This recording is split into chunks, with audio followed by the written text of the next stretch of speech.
Ah, so I would like to give a warm welcome to everybody who is attending.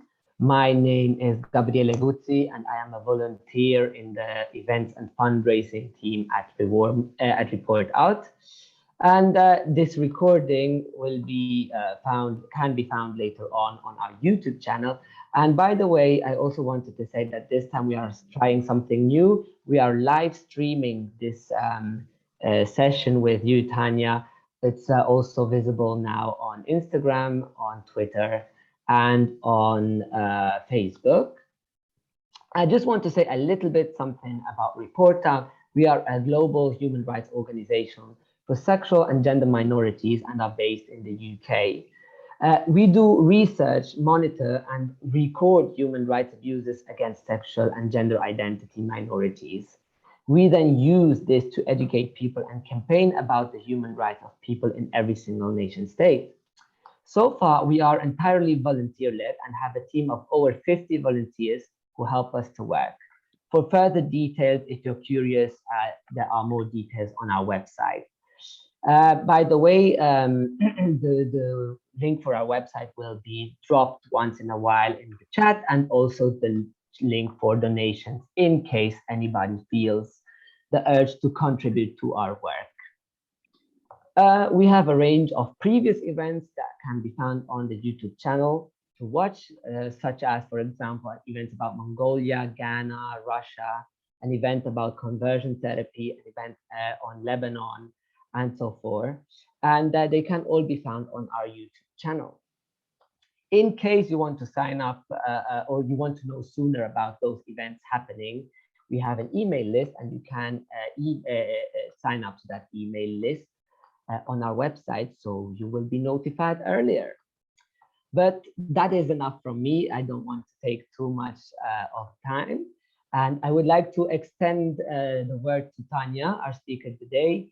She was meant to be speaking with another activist from Kharkiv, Ruslana, but unfortunately, due to an emergency, she was not able to make it today.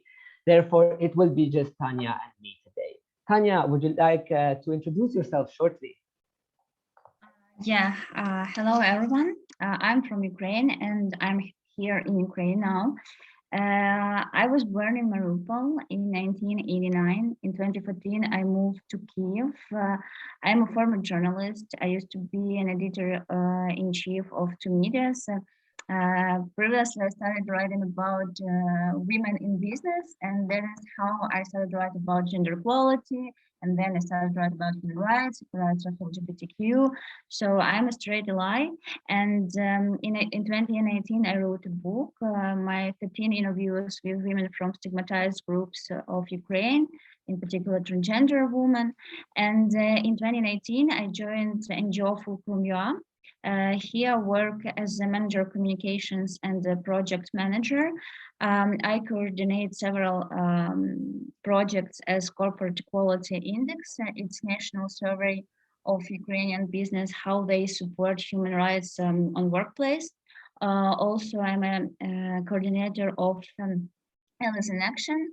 And this project is aimed to unite straight allies like me, but from different spheres like business, politics, religion even, science, journalism, media, blogging, and so on.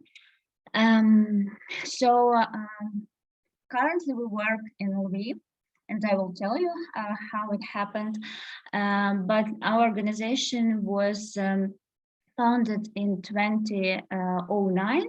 So it's one of the biggest and oldest LGBTQ organizations in Ukraine. But we name ourselves as an intersectional organization because human rights is for everybody. So we work with LGBTQ, with women, with people with disabilities, with people with HIV, IDPs, of course, especially now internally displaced people.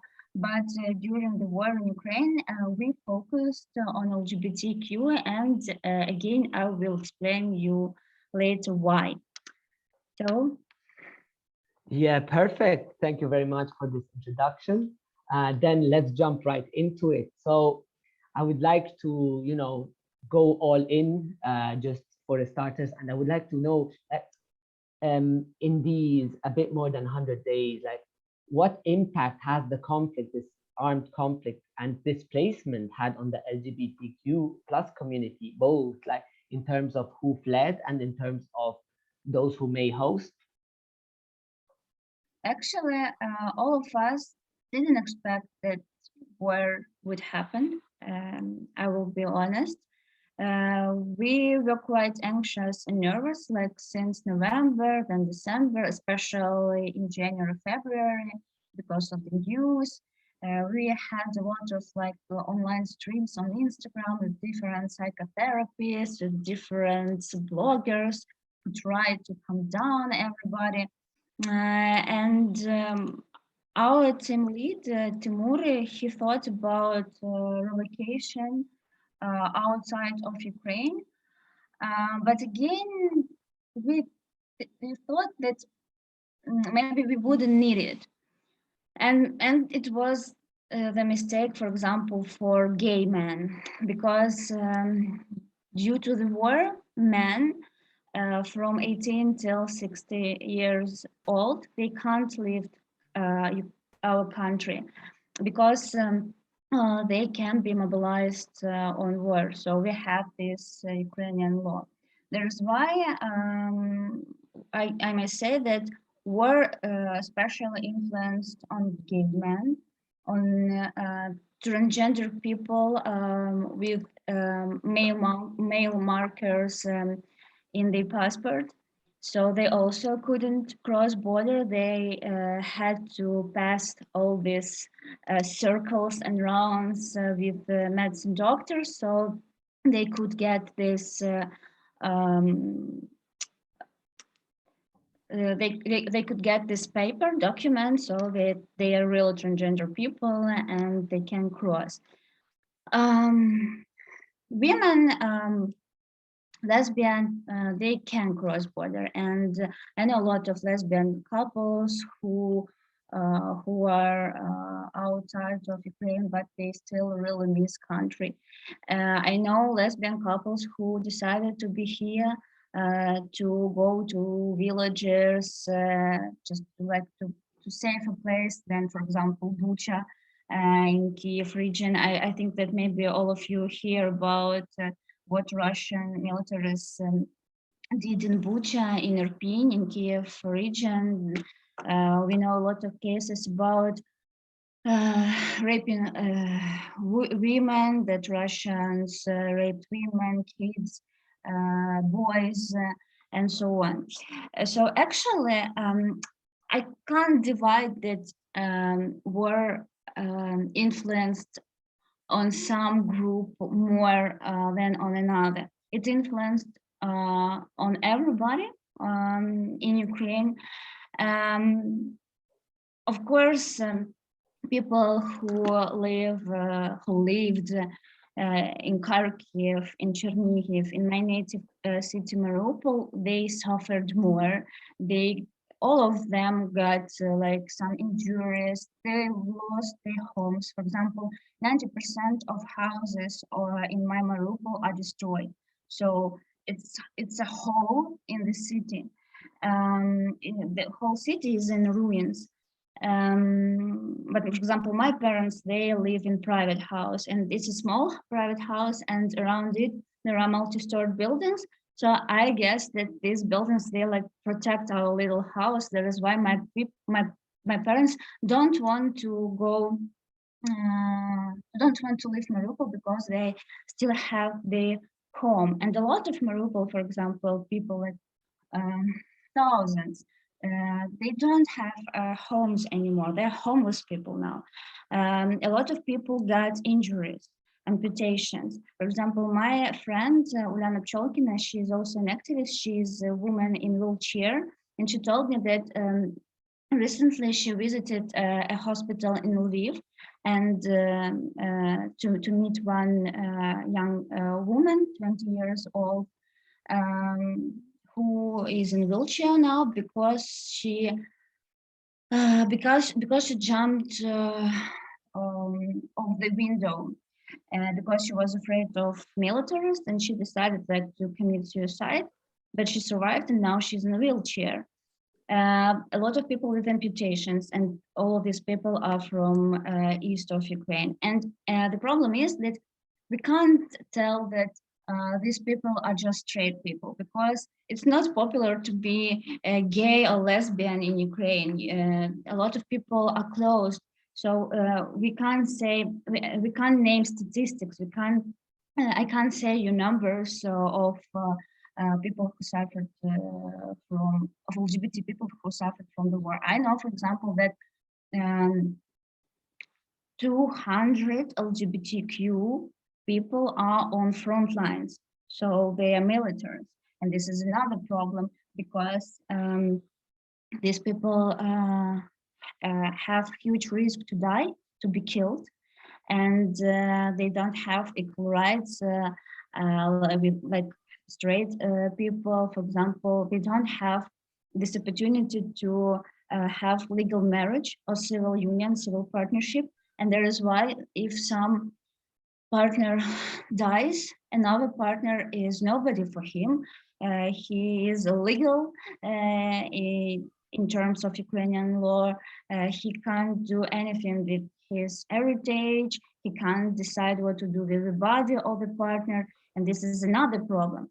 And also, if the couple, for example, has a kid, these kids will be orphans if one partner as a legal mom or dad dies. A war in Ukraine influenced all of us. Another problem is the increasing level of unemployment. And again, for example, and the problem is huger for men, of course, for gay men again, because companies are afraid to hire men because they think that they will be, this specialized can be mobilized in a couple months. So they prefer to hire women. And also we have the level of unemployment because some businesses are closed, so people lost their jobs. Some people, a lot of people don't know English, so they can't, for example, find remote work and work for the USA or Europe. So we have a lot of problems, and I think that it's just like the beginning, unfortunately. And after the war, I hope after our victory, we will have tough times also, because we, we will need to rebuild the country, and also we will need to remember what values we have been fighting, because I'm afraid that well, there are two scenarios we can if I mean victory. For example, we win and everything is good. We have this direction to Europe. We share democratic liberal values. We support each other. Another scenario is that people will be very tired of the war,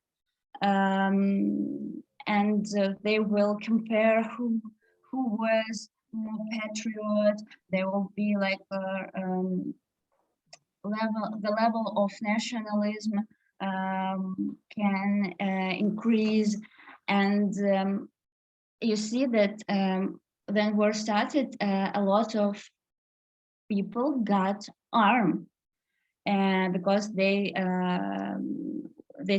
was like participants of territorial defense, like just some ultra group who couple years ago could come to Pride March in Kiev and just screamed it too loud. Now they could get this arm So, and I think that it will be quite difficult for the state to control the number of arms like on the streets.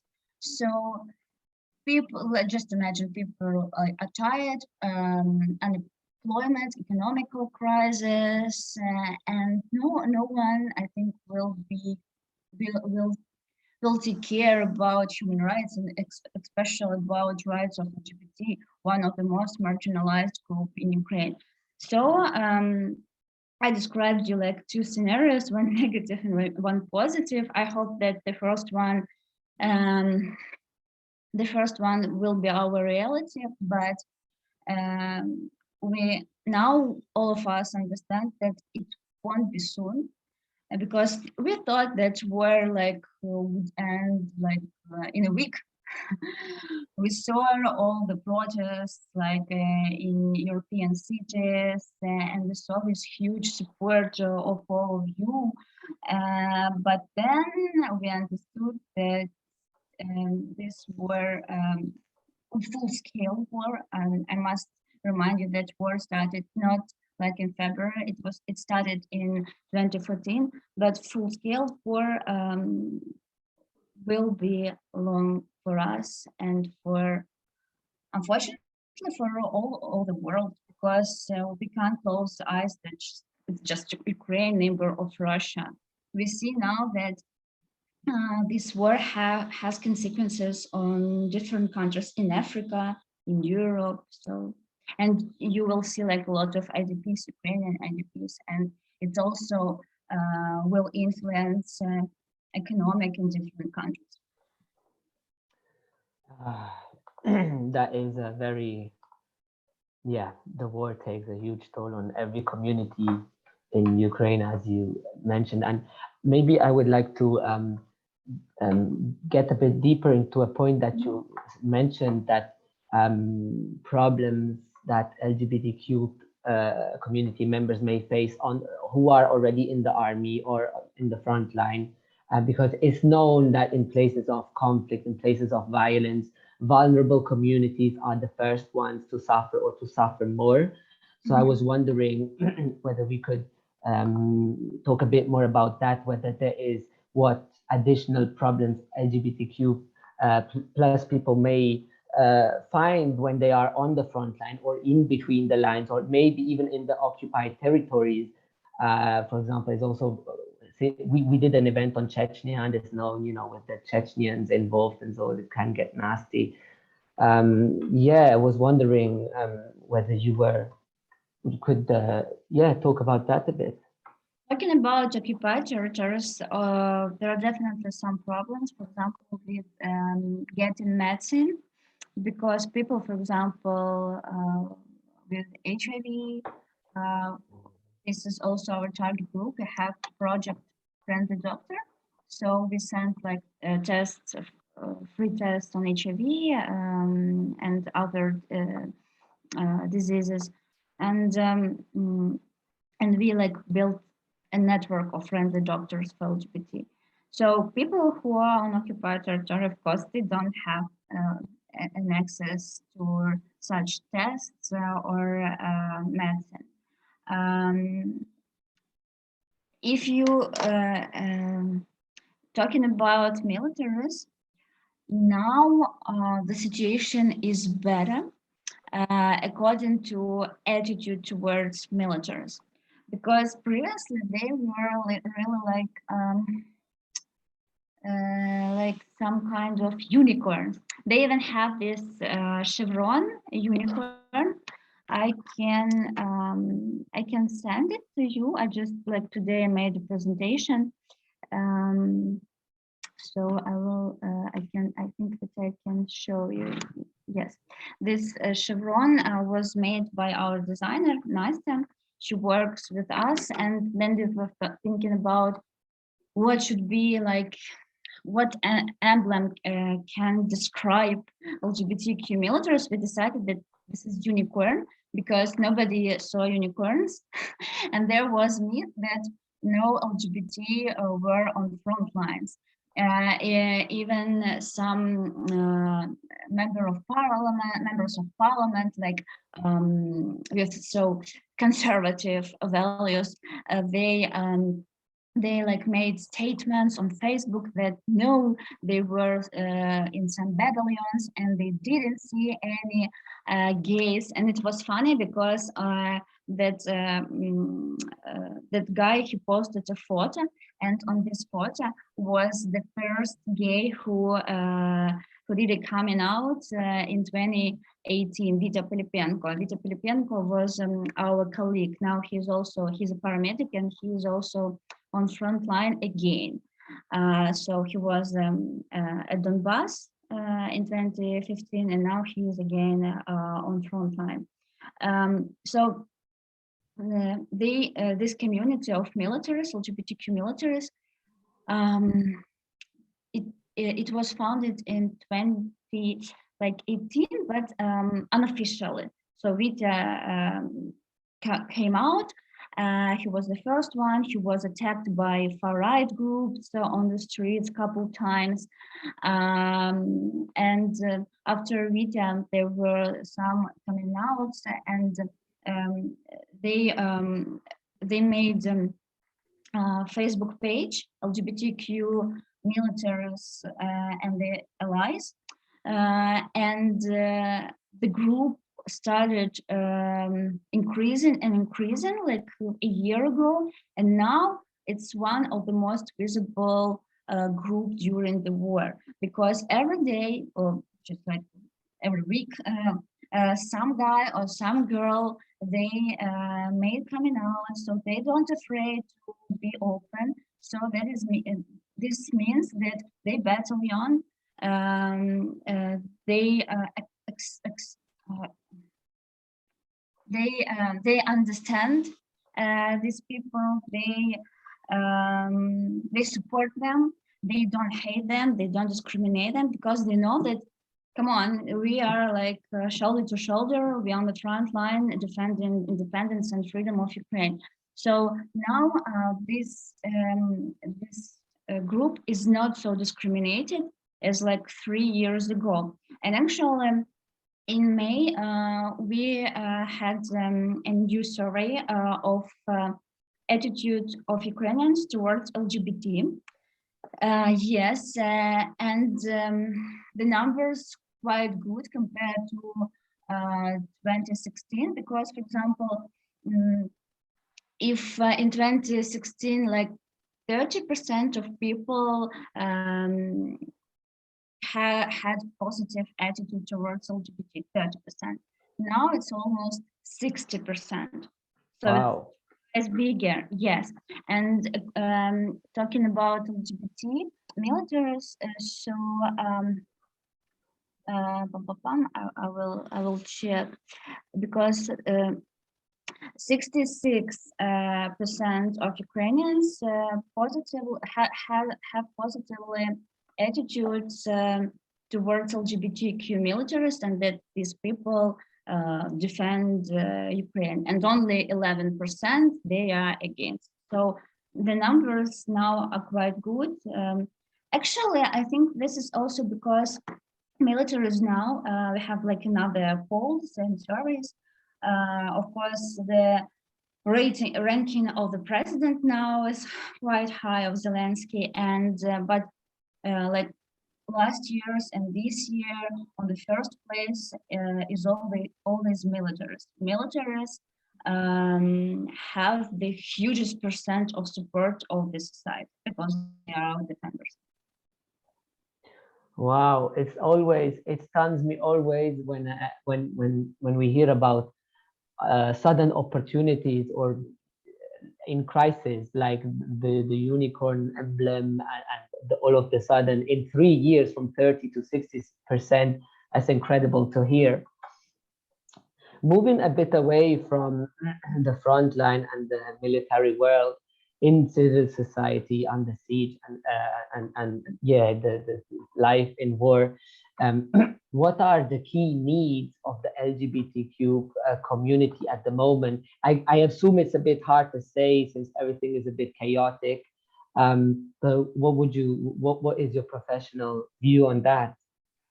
So during the first month of the war, the hugest problem was with the shelters. So our organization, as I said, we are now relocated in Lviv. Previously, I was in Vinnytsia, but now also in Lviv with my team. And like the male colleagues, they decided like in first 2 days that they had to organize shelters because again, male men can't cross the border. We had a case when one 19 years old gay faced domestic abuse from his father. His father said that leave the house, and so this guy, he didn't have any place to live, and he's a student, so he lived in dormitory, but the dormitory was closed also, so he was like homeless. And we knew about several cases and decided like to make shelters. So we organized two shelters. One was like for mixed, straight allies, families, kids, and LGBTQ, and another one was only just for LGBT. Um, Men and women, one transgender person was there. Some people like use the shelter just for a night, just like a stop and to rebuild their life. Some people have been living there for 3 months and so on. So the first problem is a place to live.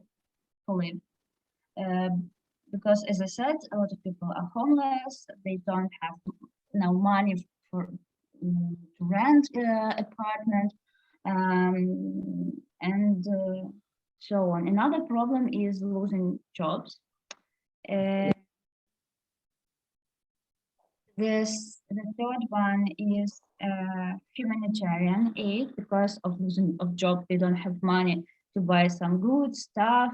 So when we started operating shelters, we also we're providing and still provide humanitarian aid like food, hygiene, medicine also.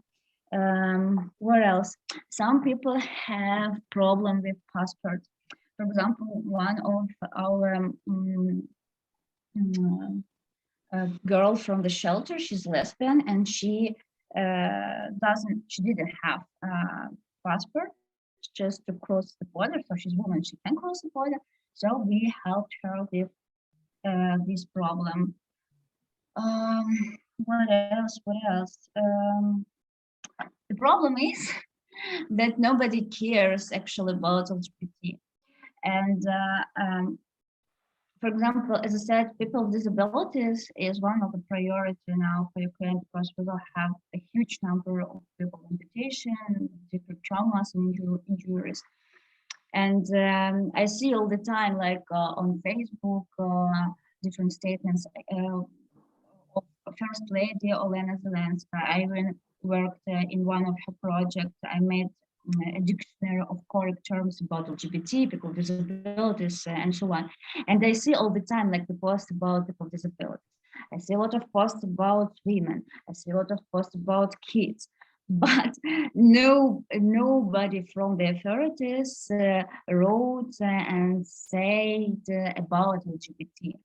And so only LGBT take care about LGBT actually and allies. So there's why now we have this like cool networking between NGO, LGBT NGOs in Ukraine, our Fulcrum, inside Kharkiv Pride, Gender Stream, all of these organizations, we focus on different groups. For example, our main focus on men. Inside is focused on transgender people and women. They also organize Women's March every year. Kyiv Pride is focused like again on all LGBT, but Kyiv Pride they are located in Lviv, for example, inside in Lviv and Chernivtsi. We in Lviv, but we try to help like over Ukraine where we can. So yes, this is another problem, and the last one, but not least, is psychological problems. Mm. Of course, all of the Ukrainians have and will have this post-traumatic disorder, like just on different levels. Somebody is one person could see awful stuff on the streets, for example, Bucha, in Mariupol. Somebody just heard explosions. Somebody was relocated like 2 days before full-scale war started, but his or her family is here in Ukraine, for example, and he or she doesn't have like connection. For example, I didn't have connection with my parents like for a month, and it was just for me so hard to live without knowing if they were alive. So this is post-traumatic syndrome will be a huge problem for us. Some people will be broken, and the problem is that psychological support is not so popular in Ukraine. We have a lot of psychologists, but people now think that they're so strong, they can deal with it. They are afraid, or they have this shame to ask for this help. But I think that we need it, and we should do it in future, of course. And LGBTQ people also have this problem. For example, I know a lot of gays, and they feel this like feeling of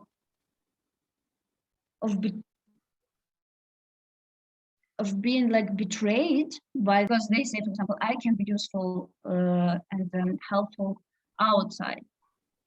I'm not a warrior. I'm not so strong. I will not be useful on front line. But they feel they feel like they're in the cage, you know, the birds in the cage, and it's also pressure on them. And it also can provoke conflicts between men and women, because men feel jealous that women can cross border. I face it, honestly. As a woman, I face it. Mm. Well, those are all implications that sometimes we forget about and cannot imagine how to live by it. As you mentioned, in absence of classical political motivation to address the LGBTQ communities and provide special structures, you said that it is especially like some organizations or collectives that are helping themselves. And thereby I wanted to ask you, like, because you mentioned mystically, so you will tell us why and what Fulcrum does. So would you like to tell us a bit more about the work of Fulcrum? Yeah, before the work, we have several directions. As I said, allies in action. So we try to unite trade allies from different spheres. I also was team lead and author of the project forum, allies in action, BAM, Business Activism Media. So we made it on television. It was like stream whole the day, just like it was like a TV marathon, and we're talking about human rights, but in fun way. We even have stand-up performer. We have cool discussions with people as I said, from religion. Even last year, I invited Muslim, Orthodox, and Rabbi, and we were talking about LGBT rights in Ukraine. It was somebody from some representative of religion. So also we had this project Friendly Doctor, as I said, this network of friendly doctors in Poltava, Kharkiv, Kiev, Vinnytsia. And also we had a cabinet where people just could come and get tests for free, or they could get tests for free by post and do it online with the doctor. Also, we had project with psychological support, and now we continue it. So for free, people can get like consultancy. Hope we will work. We continue actually working with business. So we provide like trainings for them. We teach them diversity, inclusiveness on workplace, correct terms, and so on. Now, as I said, we had to work on fire. So like 3 months we operate in shelters, but now we want to come back to our long-term strategic goals. That is why we transformed this project with shelters. So I called it Start from the Scratch. This project will provide for LGBTQ people and allies. We don't exclude allies. This is, by the way, this is our feature as of LGBT organization. We work with allies and LGBT, not only with LGBT. We will provide like scholarships, fellowships for people, and they will have opportunity to live for free a month or two. We will pay for English courses, English language courses. We will provide them internship or online studying in IT company. Also, we will provide them career consultancy with HR from IT sphere and the psychological support of the psychotherapist. So she will help to understand your motivation, your goals, and she will help us to find motivated people who will be the successful part of this program, because if person is depressed, he or she will not try to find job right now. They will have another urgent problems. But we don't exclude such people. We try to help them in another way. Another problem, and a huge problem that we will try to resolve, is legal status of partnership of LGBTQ people. So like a couple of years ago, we started working on it, on civil partnership, on the draft of laws, on the drafts of law on civil partnership, and we suggested like 3 types of it. We found a couple member of parliament in Ukraine who can be our allies and who can register this draft of laws. But for example, a month ago, we wrote one MP and asked her, so like, look, people are dying, militaries LGBTQ are dying, and they are nobody for inside of the couple. We should do something. And she told us that it's not time. The parliament will not register it, will not review this draft of law. And just like 2 weeks ago, she wrote us and asked us about continue this idea. So we have a lawyer, So it's a lawyer who knows all the procedures inside Parliament, so it will be easier. And we will work on this draft of laws because it's not only for LGBT actually, it's for everyone in Ukraine, and not, as I said, not only LGBT suffer and lose their partners, but of course now we have couples that just like live together, but they don't have, they're not married, and again somebody died, somebody was killed, and another partner is nobody for this person. So with this draft of law, we hope to resolve this problem. And we have like two types of it. Like one is civil partnership just for everybody, and in particular for LGBT. And another one is for LGBTQ, is for militaries, actually, not only for LGBT, but for militaries. It's we read about this type of relations as fraternization, like brotherhood on the war. For example, two guys, two men, they are on the war. They don't have families, or their family don't support their desire to defend Ukraine, and they don't have like close people except each other. So they can use this law of brotherhood fraternization, it's like term for it, uh, to to make they to get for their relations some legal status. For example, if somebody dies, another one can decide what to do with the body, there to bury it, and so on. But this law also will be not only for men, but of course for women, because now there are a lot of women on front lines also. Yeah. Well, thank you for this extensive talk with me, and I would like to now kind of open the discussion for everybody else who has questions. I am sure there are some burning questions that need or want to be asked.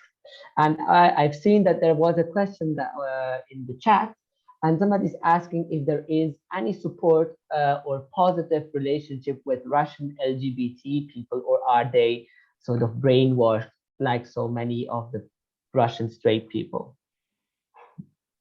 We don't have any connections actually with the Russian LGBT people, and we didn't get any support from them. And actually, I'm not sure that we would take it, because honestly, I will tell you that, for example, I think that a month ago, Lviv, there were rockets in Lviv, and we heard these explosions. It was scared. And the next day we had some Zoom events like this with my team lead Timur. We were sitting in bomb shelter because we were afraid. Our shelter was underground. It was a really bomb shelter. So during alarms, we went there. So we had this Zoom call in bomb shelter, and it was LGBTQ event. So all LGBT organization from Europe, we were from Ukraine, and 4 organizations represented Russia. And everybody like presented themselves, and I explained why we are sitting in bomb shelter. That day before yesterday, Russia attacked Lviv with rockets, and actually nobody from these organizations wrote us anything. No words of support, no just like words of sorry, we are so sorry, but nothing. So we don't expect anything from them. I see. There's another question. How effective is the support from global LGBT plus charities and organizations, and what more could be done to support the community? Yeah, and global organizations are super cool. we got a lot of support, honestly, and we got support from Ukrainian Americans, from the USA. Um, they always organize some events like drag queen show, so they raise donations and they send this like thousands of dollars to LGBTQ organization in Ukraine, like the um, divided between Fulcrum and Kharkiv Pride and so on. We got huge support from donors. So some of organizations, they just wrote us and said, just like give the speech in front of our members, and maybe we will invite like business companies, and maybe somebody will donate you. And this is how we got support, for example, from visit.org. Yeah, they support us a lot. I think that some organizations, they like choose organizations, for example, some choose Kharkiv Pride, some organizations pay attention on us, on Fulcrum and so on. What more can be done to support the community? For example, of course, like there can be different ways how you can support us, just to make the problem visible, just not to forget to talk about the war of Ukraine, because last week whole world was talking about Johnny Depp and his divorce, and everybody forgot about the war in Ukraine. You see, just some these celebrity cases, they are in highlights and not the war the people are dying. So just like talk about it. Well, if you have opportunity to donate, just donate. All of organizations have this. I will, if you don't mind, I will share our site, so you can find all the information about Точка.Опора. You can write, for example, me and ask about other organization. I will give you other emails. Of course, you can join events in support of Ukraine in your cities. And if you have like March of Equality, Pride March this year, this month, just like raise rainbow flag in Ukrainian one. For example, I will be in Warsaw, in Poland, on 25th of June, and there will be like a column. So this whole Pride event, it will be in support of Ukraine and of course of LGBT community in Ukraine. So you can join this event, post it on social media, and so on. If you know something about companies who have jobs, remote jobs, for example, and Ukrainians can get it, also you can share it with us, for example, with me, because we will work on this problem with unemployment in Ukraine. Thank you. Thank you, Leslie. Thank you. We have a bit more time for other questions in case there is another question. Anybody curious to ask something?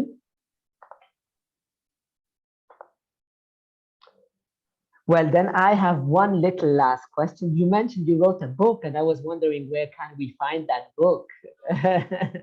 Actually, it's in Ukrainian. Ah.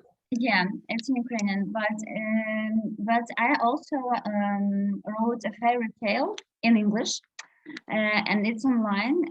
I will find it now. Please share the link. Yeah, I will share. And actually, I put LGBT components on this fairy tale, but this fairy tale is for kids. But I tried to make this fairy tale like inclusive. As a writer, I was invited to take part in workshop organized by United Nations. So there were like writers, kids writers from all over Europe. I was like, I'm not a kids writer. I'm a human rights activist, but I like to write. I'm a former journalist, so I decided that I want to study how to write for kids about inclusiveness, equality, human rights. And my fairy tale was picked from Ukraine. I represent Ukraine in this collection of fairy tales. So now I will share it with you. And actually, 2 days ago, United Nations, they asked me to translate this fairy tale in Ukrainian, and they want me to record it with my voice, because I also like film dubbing actress. Yeah, I do it. So it will be in Ukrainian. I'm really happy that the fairy tale about diversity will be in Ukrainian. I will find it right now, and maybe you have some more questions. Don't be ashamed. In the meantime, anybody another question? Actually, I forgot to tell you about hate crimes. Oh, yeah. And this is another huge problem, especially now, because we know about several cases of attack against LGBTQ activists. For example, Ruslana Hnatchenko was attacked. She is the head of Insight NGO. She was attacked. Then she was working with humanitarian aid on the street, and some guy just came to her and attacked her. Another 2 cases were whereby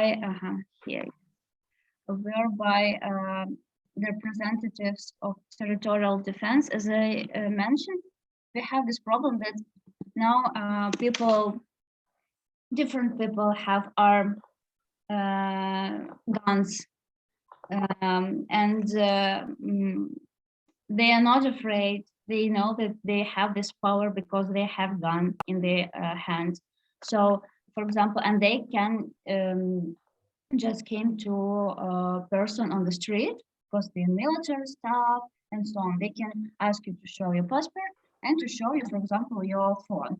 And one guy, he was attacked because they saw his photos on the phone. They understood that he is gay, and they attacked him. And of course, now during the war, police will not resolve this problem because we have like more important problems now. But for example, Ruslana Hnatchenko, she went to police because she is visible. She is famous, quite famous in Ukraine. So she will inform. She will continue informing about this case on social media. And here you can see my fairy tale, and this is like the whole collection. So if you have like kids, nephews, I don't know, godsons, daughters, you can share the link with them. Well, thank you very much, Tania. This was very, very informative. I thank you for your attendance. I would also like to thank everybody who has attended and asked questions. I'd like to do a little shout out also to Tania, who organized this event, and Katrina, who was technical assistant. We have more events coming up, so please don't subscribe to our newsletter. Please also visit the website of Fulcrum, check out the donations link, and check out the amazing fairy tale written by Tania. And that is it from our part, really. And I can only say from my side that I believe dark times, that our prayers and our thoughts are with Ukraine. And I hope victory comes quick. Thank you. Yeah, I hope so. Our victory will be the victory of the whole democratic world. You are right. You are right. Have a lovely evening, Tania. And I wish you also, I wish you peaceful and calm days. And you can believe me that you're so lucky people that you don't hear this alarm on mobile. Fortunately, we didn't. I didn't have it like today, but on our mobile we have this app. I will show you. This is it. Trevor alarm. So every day actually it works at 4 a.m., 12 p.m., 3 a.m. So it means that Russia like put rockets on Ukraine, and we also have like the map with and you can see like in real time what district, what region is in danger. For example, sometimes it's Kiev and not Lviv, sometimes all of Ukraine. And honestly, I feel calm and peaceful only then I cross border and I was in Poland on the event. But then you hear in Ukraine, we hear the sirens and alarm all the time. So just like just love your life and just appreciate it that you fortunately don't have this. And take care. Thank you, Tania. Thank you. Bye. Bye.